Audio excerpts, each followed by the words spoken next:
Assalamualaikum warahmatullahi wabarakatuh. Kami dari 11 MIPA 1 akan mempresentasikan dan menganalisis cerpen yang berjudul Robohnya Surau Kami. Yang beranggotakan saya, Ardira Putri Rahadi, absen 6. Saya Faiz Ilman Adiwira Dharma, absen 10. Saya Habib Putra Novianto, absen 12. Saya Pratnya Pramita, absen 25. Saya Retno Puspitasari, absen 30.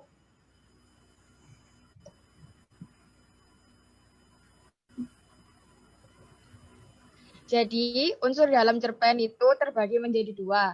Yang pertama, unsur intrinsik yang terdiri dari tema, latar, alur, tokoh, dan penokohan, amanat, sudut pandang, dan gaya bahasa. Sedangkan unsur ekstrinsik terdiri dari nilai-nilai, latar belakang masyarakat, dan latar belakang pengarang.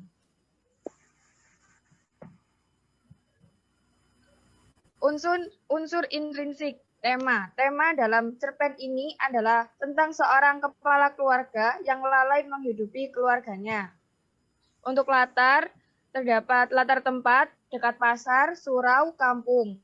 Yang buktinya dan di ujung jalan nanti akan Tuan temui sebuah surau tua. Lalu maka kira-kira sekilometer dari pasar akan sampailah Tuan di jalan kampungku. Untuk latar suasananya tegang. Contohnya, alangkah tercengang Haji Saleh karena di neraka itu banyak teman-temannya di dunia terpanggang hangus, merintih kesakitan. Untuk latar waktunya, sekali hari dan beberapa tahun yang lalu. Buktinya, untuk sekali hari aku datang pula mengupah kakek. Lalu untuk yang beberapa tahun yang lalu, kalau beberapa tahun yang lalu Tuan datang ke kota kelahiranku dengan menumpang bis. Untuk alur yang digunakan dalam cerpen ini adalah alur mundur.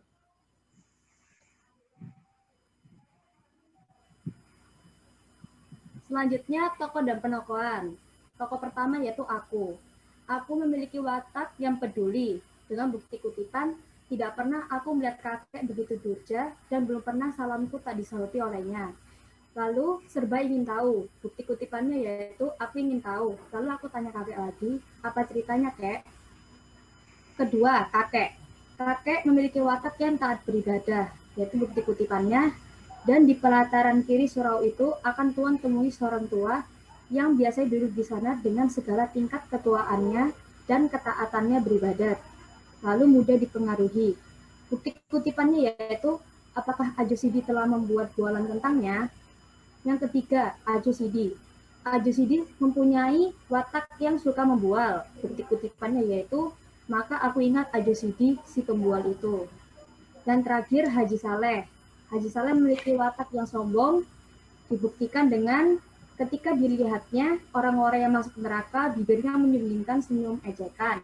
Lalu egois, bukti kutipannya yaitu inilah kesalahanmu yang terbesar, terlalu egoistis.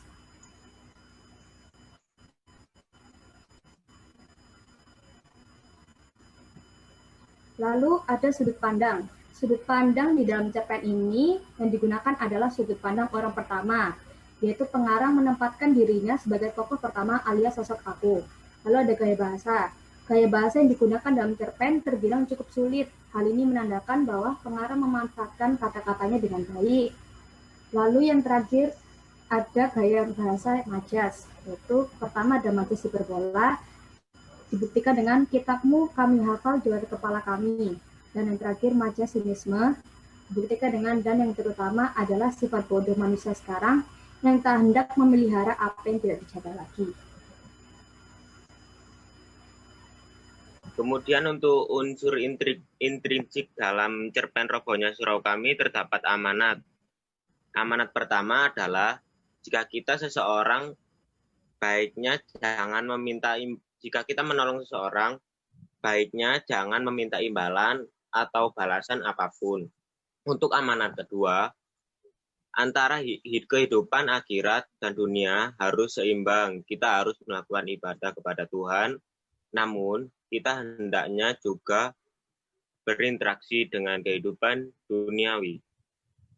Amanat ketiga, jangan egois dan jangan cepat marah bila diejek oleh orang lain.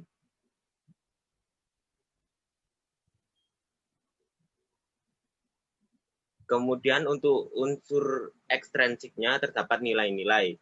Untuk nilai-nilai dari cerpen Robohnya Surau Kami terdapat nilai sosial, yaitu kita harus saling membantu jika orang lain dalam kesusahan, seperti halnya pada cerpen tersebut. Karena pada hakikatnya manusia adalah makhluk sosial. Nilai moral. Kita sebagai sesama manusia, hendaknya jangan saling menjelek-jelekan maupun menghina satu sama lain. Apapun perkaranya. Mati. Kemudian ada nilai agama, lalu berkehendak kepada Allah dan tidak melanggar larangannya, berbohong maupun sampai bunuh diri. Kemudian untuk nilai pendidikan, kita tidak boleh putus asa dan gampang menyerah dalam menghadapi kesulitan, melainkan kita harus berusaha sekuat tenaga. Kemudian dalam cerpen ini terdapat nilai adat, yaitu kita harus memegang teguh nilai-nilai yang ada dalam masyarakat. Ya, terima kasih.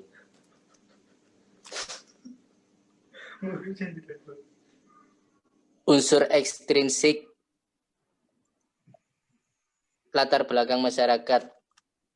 Pengarang bermaksud untuk mengkritik robohnya nilai-nilai agama yang sudah disalahartikan oleh beberapa orang terutama di Indonesia.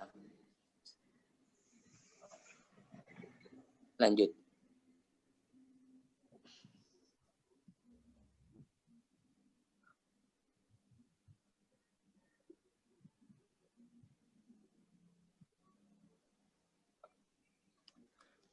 Latar belakang penulis.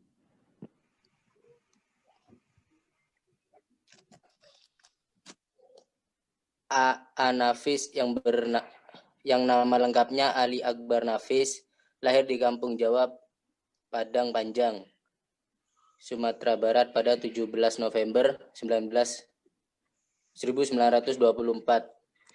Julukan yang diberikan pada Nafis adalah pencemooh nomor wahid dan sastrawan satiris ulung. Julukan itu muncul dalam berbagai tulisan tentang Nafis, antara lain sebagaimana yang muncul dalam majalah sastra. Volume 1, edisi 3 Juli 2002, gelar sebagai pencemooh nomor wahid atau satiris ulung. Itu tentu saja berkorelasi dengan gaya penulisan dan penggambaran karakter tokoh-tokoh yang kritis terhadap berbagai persoalan kehidupan dalam karya-karyanya. Setelah menamatkan pendidikan terakhir di perguruan Indonesia Netherlands School INS Kayu Tanam tahun 1946, berbagai pengalaman dan dalam hal pekerjaan mengisi perjalanan hidupnya tahun 1944 sampai tahun 1947, Nafis menjadi pegawai pabrik porselen di Padang Panjang. Tahun 1955 sampai 1957, ia menjadi kepala bagian kesenian Jawatan Kebudayaan Sumatera Barat di Bukit Tinggi. Tahun 1969, Nafis diangkat sebagai Ketua Yayasan Ruang Pendidik INS Kayu Tanam. Tahun 1971 sampai 1972, cerpenis ini menjabat pemimpin redaksi harian Umum Semangat. Selanjutnya pekerjaan yang ditekuninya adalah sebagai anggota DPRD Sumatera Barat periode 1971 sampai 1982. Sejak habis masa jabatannya sebagai anggota DPRD dan mengundurkan diri sebagai dosen luar biasanya di Fakultas Sastra Universitas Andalas, ia mencurahkan pikirannya dan mengundurkan diri sebagai dosen. Ia mencurahkan pikirannya untuk menulis. Sejak cerpen pertamanya yang berjudul Robohnya Surau Kami terbit dalam majalah Kisah tahun 1955, Nafis mengejutkan pembaca sastra Indonesia dengan sindiran yang amat tajam terhadap pelaksanaan kehidupan beragama. Disusul dengan novelnya berjudul Kemarau pada tahun 1967, novel ini menggambarkan bagaimana konyolnya manusia-manusia dalam menghadapi cobaan dari Tuhan, yaitu kemarau yang panjang. Cerpen Robohnya Surau Kami sejak dipublikasikan dalam majalah Kisah tahun 1955 mendapat tanggapan yang luar biasa baik dari pembaca umum maupun kritikus sastra. Robohnya Surau Kami sudah diterjemahkan ke dalam 4 bahasa yaitu Inggris, Jerman, Prancis, dan Jepang. Robohnya Surau Kami kemudian dijadikan judul dalam kumpulan cerpen-cerpen Nafis. Setelah Robohnya Surau Kami, karya Nafis lainnya pun bermunculan. Sebagai sastrawan, A.A. Nafis telah meraih sejumlah penghargaan atas karya-karya yang dihasilkannya. Antara lain, Robohnya Surau Kami dinobatkan sebagai cerpen terbaik majalah Kisah tahun 1955. Tidak hanya itu, cerpen-cerpennya pun selalu terpilih sebagai cerpen terbaik pilihan Kompas. Sejak tahun 1992 hingga tahun 2002, cerpen Nafis selalu terpilih menjadi cerpen terbaik pilihan Kompas. Selama 50 tahun berkarya dapat dicatat bahwa Nafis telah menghasilkan sekitar 23 judul buku, jumlah itu pun belum termasuk karyanya yang ditulis bersama sastrawan lain. Berupa antologi yang ditulis lebih dari 70 judul cerpen yang tersimpan rapi dalam perpustakaan pribadinya. 2 cerpennya Baju di Sandaran Kursi dan Segumpal Malam di Pulau Musang yang pernah dipublikasikan dalam majalah Roman tahun 1957 yang tidak ditemukan arsipnya. Menjelang akhir hayatnya, Nafis masih tetap berkarya. Sekian dari kami, terima kasih. Wassalamualaikum warahmatullahi wabarakatuh.